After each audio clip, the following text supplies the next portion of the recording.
বাংলাদেশের জনগণের বিরুদ্ধে যুদ্ধ ঘোষণা করেছে।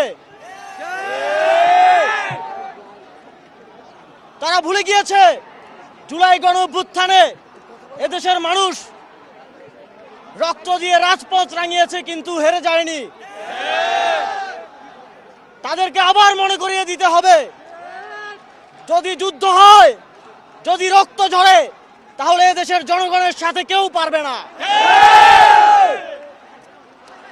শরীফ ওসমান হাদিকে যারা হত্যা করেছে তাদেরকে অবিলম্বে বাংলাদেশের কাছে হস্তান্তর করতে হবে।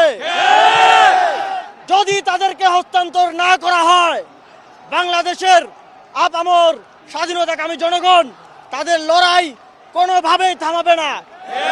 আমাদের লড়াই আরো কঠোর থেকে কঠোরতর হবে।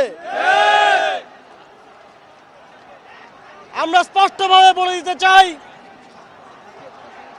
শরীফ ওসমান হাদি জুলাই গণঅভ্যুত্থানকে টিকিয়ে রাখার জন্য সামাজিক, সাংস্কৃতিক এবং রাজনৈতিক যেই লড়াই চালিয়ে যাচ্ছিলেন, সেই লড়াইয়ে দুর্বৃত্তায়ন কিংবা কোনো ধরনের হানাহানি কিংবা সুবিধাভোগী কোনো গোষ্ঠীর কোনো স্থান নেই। তিনি অত্যন্ত গঠনতান্ত্রিকভাবে, তিনি অত্যন্ত